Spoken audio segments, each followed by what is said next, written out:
Hello, everyone. My name is Eleanor Contreras, and I'm the Parent Resource Center and Family Engagement Coordinator for Prince William County Schools. And today I am pleased to have Becky McGuire join us. She's a preschool supervisor, and she is here to talk about toilet training for students with and without disabilities. Thank you so much for joining us today, Ms. McGuire.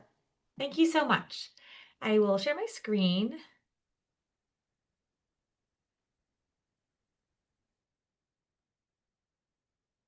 Okay, are you ready? Okay, so this is going to include tips, tricks, and strategies for all parents and guardians of preschool-aged children. And it also includes some accommodations for some disabilities as well to support them while you're also toilet training. Some key takeaways that we will have today for this presentation is going to be first, how do I find out if my preschool age child is ready for toilet training? So some signs of readiness, we'll cover those. Different methods and strategies of toilet training to ensure that you're prepared to help your child be successful. And then some accommodations that parents and families can add to their day to support if their child has language delays, sensory issues or challenges, physical challenges, and then other disability needs. As always, this presentation is not to replace what your doctor may give you as your advice or recommendations. This is just a supplement and to give you some in the field kind of advice and strategies. So first, we'll talk about signs of readiness. And just as my background before we get into that, I was a teacher of preschool age students with disabilities for several different years. I taught kindergartners and a mom of three. This is kind of a compilation of different resources that I've pulled together and also my own personal strategies that have worked well with families to support them as they train their children with toileting. So signs of readiness. You first have to be looking to see, can your child stay dry for about 3 hours of time?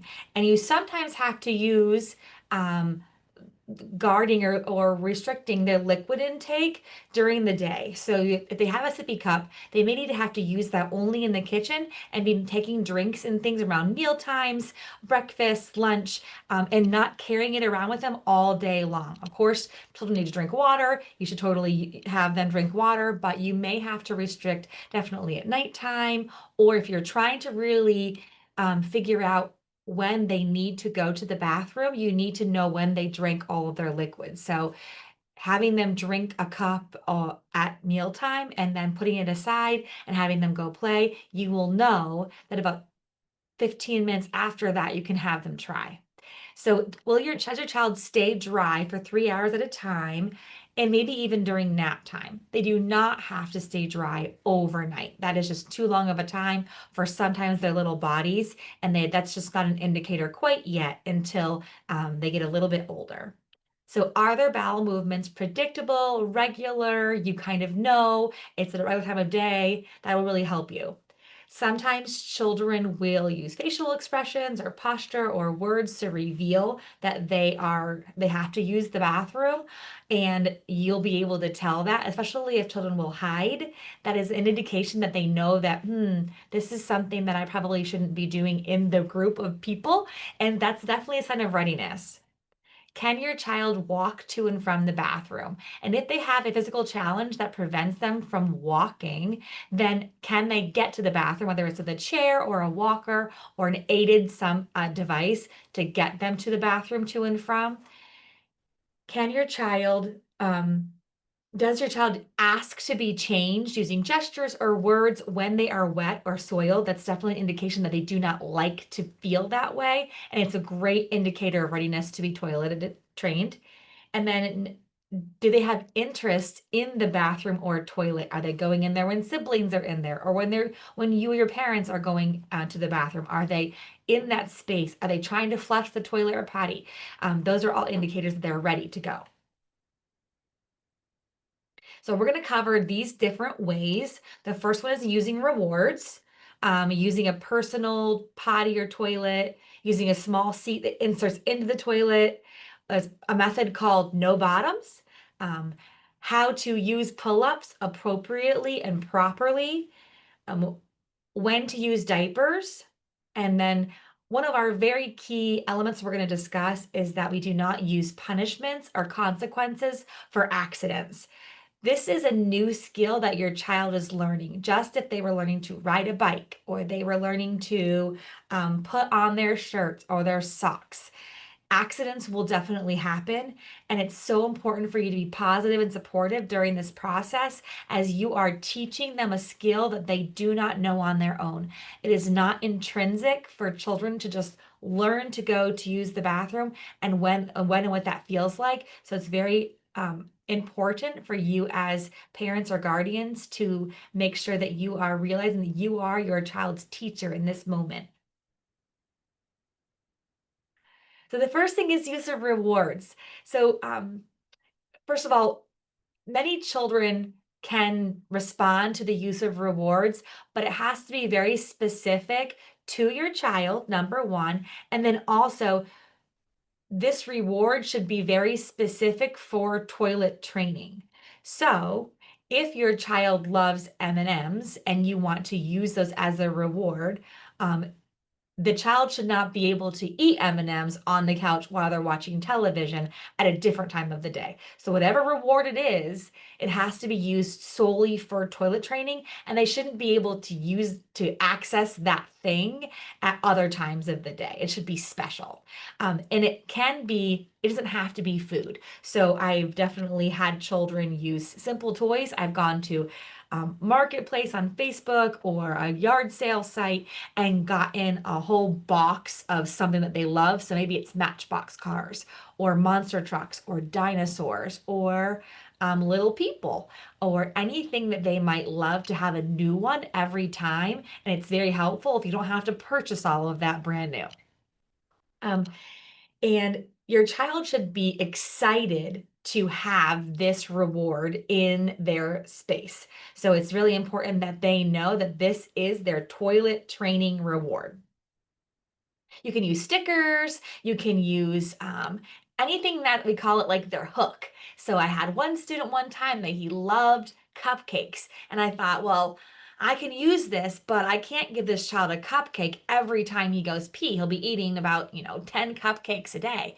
So we cut the cupcakes into quarters and he got a bite of cupcake every time that he used the potty. And that was very helpful for him. So find the thing that your child likes the best, what they would work for, what they're motivated for, and use that. And you can always cut it into quarters or make it smaller if it's possible. So the next one is use of personal or child-sized toilets. There's a whole bunch of different kinds. There's even like the little frog over there. It's actually a personal urinal.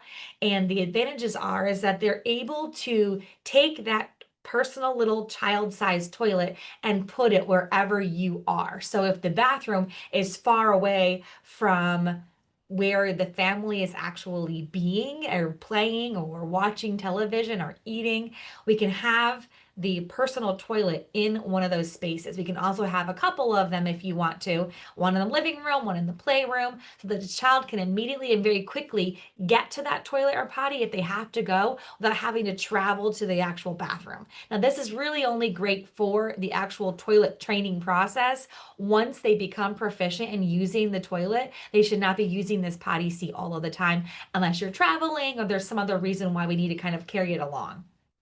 It does help children feel more comfortable. It's fun. It's cute. Some of them play music. Some of them they can almost be reinforcing and motivating just all on their own. And there also is no flushing or flushers. So if your child has a sensory issue with flushing or what that sounds like, these little toilets don't have that. And so it kind of makes it feel more safe and secure for your child. Some of the concerns, though, is that children can almost become a little dependent on going to the bathroom only in these potties and can still be a little bit afraid about using a regular standard toilet. And so you have to help bridge that gap, which we'll use in the next slide.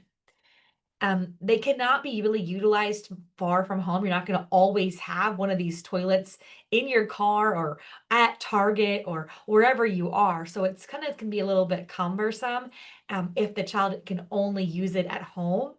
and they can be a little pricey. Some of these are up to $50 to $60 a piece. You can find more least expensive ones that are 20, $30, but still you can see how that can add up. So this is another option. The actual middle picture is just a little tiny insert. It's about $15 to $20 that you can put in any single toilet that you come across. So some of them have little steps. There's actually that little green one is actually a little urinal that actually can just hang on any toilet if you have a boy and you want to have him use this little urinal. But it's just different ways that you can have a portable seat. So the advantages are that you can take this seat right along if you're going to your the grandparents' house or the babysitters or even to Target or Walmart. You can actually pop this in a bag that you have and take it along, and that your child can use this wherever they are. And actually, for my personal use, my own personal kids, I used these instead of little toilets because it was much easier for my children to then transition to using the big potty without the seat. They're more affordable. Children can actually practice flushing with the big toilet and it's becomes desensitized to them about that noise. And they can feel stable, secure as they're actually holding themselves on the big toilet so they don't feel like they're going to fall in. The concerns, though, is that sometimes children can feel that they need that little potty seat in order to use the big toilet. They are not going to feel secure sitting on the seat without it. Also, they can start to become reliant on it for balance. So when they have to actually sit on a big standard toilet, they can feel very unsafe. So they might need an adult to help them hold them around their little bellies to keep them on the toilet when they're not able to use a seat and they have to use that while they get used to balancing themselves on that seat. Another method is called no bottoms. This is just going to be a a method. So not any of these one methods are perfect for every family or every child, and it has to work for you and your family and your circumstance and your situation and your child. So I'm going to give you a variety of options and you can choose what you think would work best for you.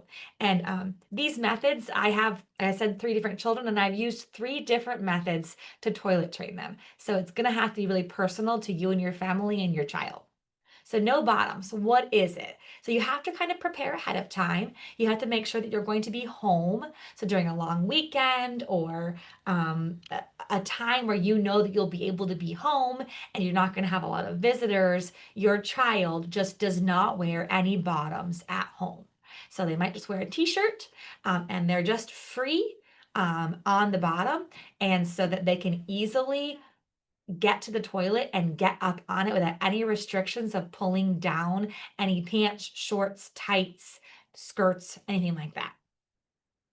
If you feel uncomfortable without the nakedness, sometimes dresses or a very long shirt can be used in the same exact way. Or if you have a child that needs to wear some kind of shorts, it's no underwear, just like something that's very easy, some very loose shorts that can be pulled up and down very easily. You can use it as a kind of a little bit of an alternative, but the premise is that they will immediately feel that they have to go to the bathroom. They will immediately feel wet, and you as a parent will know exactly that they have to go or that they did go. So you're going to notice it, you're going to see it, you're going to have it on your carpet or on their little legs, and you'll see their little body reactions as they go, and they know that it's coming, that they have to go pee.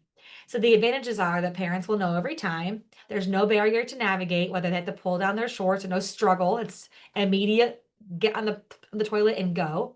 And then children are very, very aware that they did go or that they have to go. So considerations are that this can be a little exhausting for parents because you're constantly cleaning up messes for the least the first day.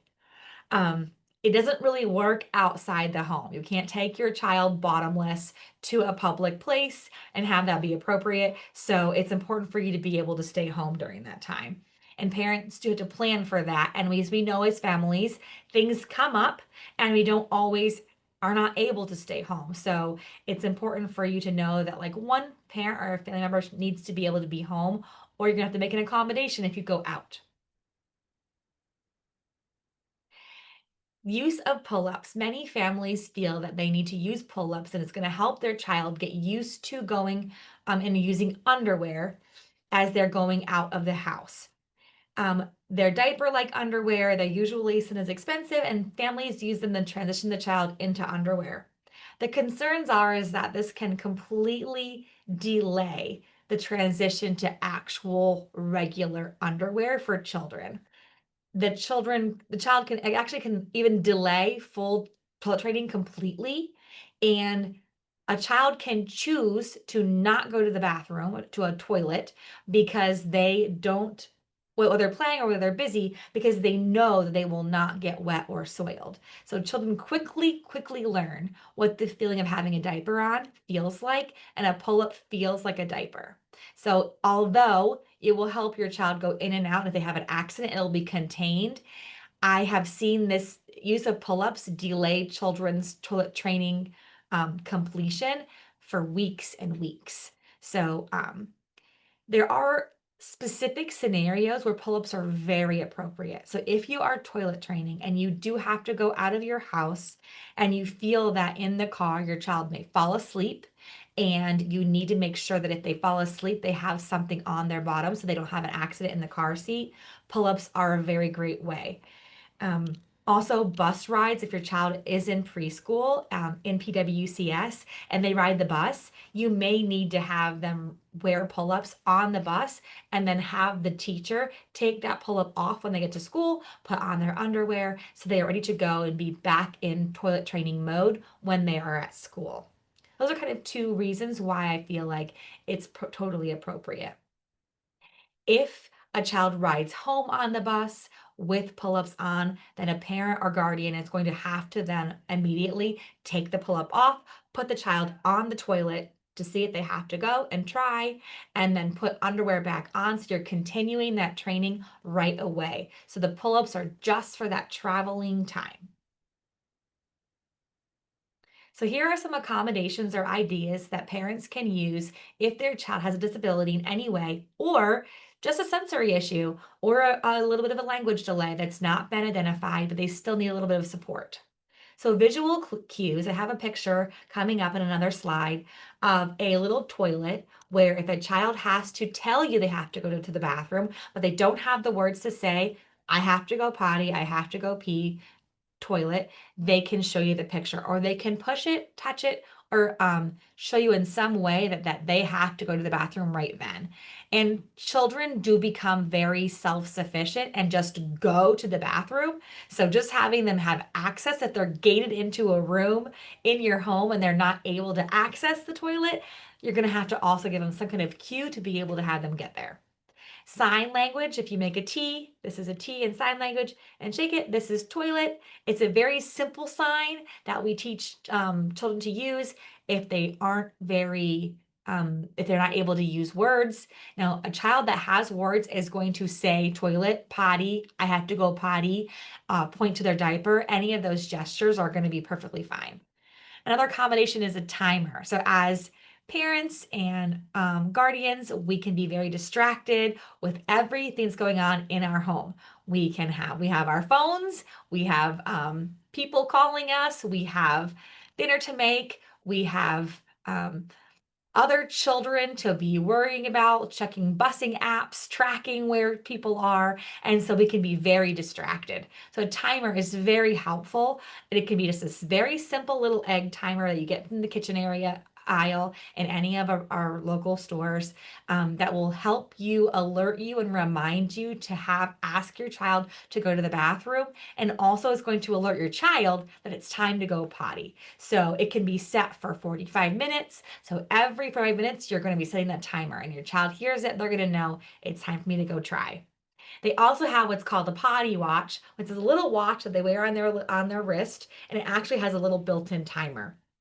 And it will also alert your child to try to go to the bathroom at regular intervals during the day. And this is really fun for kids to have. So they may love to have a potty watch. If they're a little more self-sufficient, they just need reminders.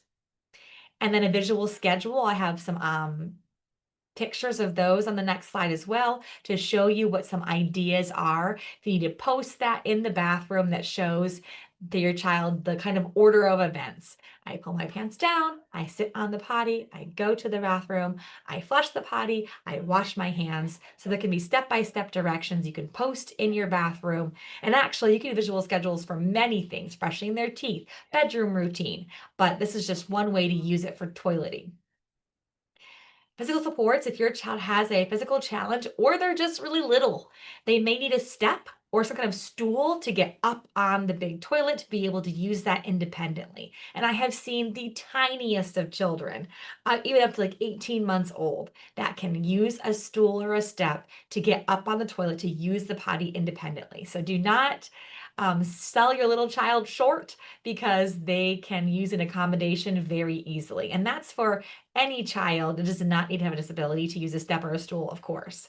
Also, the toilet insert is really helpful for children that have a little bit weaker of trunk support and need to hold their self up on their with their hands.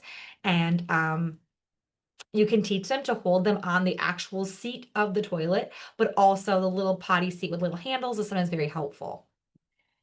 And then sensory support. Some children have a very hard time waiting and sitting on the toilet waiting to go. So if you know it's time for the bowel movement, it happens at this time every single day. You've seen signs or your child is trying to go hide, and you have put them on the toilet to try. It is helpful for them to have something to play with or read or do while they're waiting. And iPads can be used for this time. Now, if your child uses an iPad to wait on the toilet while they're waiting to go, the iPad usage should be kind of limited. They should not be sitting there for more than 5 to 10 minutes, and then it's time for you to get them out of the toilet and say, "Okay, you must not have to go yet. We'll come back in here in a little bit." And maybe the iPad goes away until they are able to. They have to wait again. So that's one of those other rewards that can be used, but you'd have to limit it at other times of the day.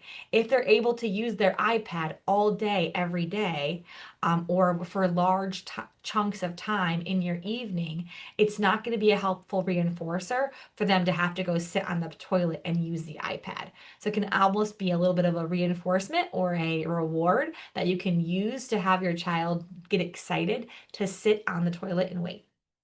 And then definitely a warning before flushing is a really helpful strategy to if your child has got sensitivities. So sometimes in the beginning, if I have a child in my classroom that was scared of the big industrial flushing noise, I would say, okay, go over on that side of the bathroom and cover your ears, and I would flush it. And then I would say, okay, like let's stand right close to the toilet and cover your ears. And we would kind of build up to them actually flushing the flusher and having a very easy time and being successful. You can also sometimes people will throw like Cheerios or Fruit Loops into the toilet and have the child flush those down. Now, just beware, be careful that if your child is seeing you throw things into the toilet and flush them down, that could be problematic if they don't recognize or realize that not other things, toys, other things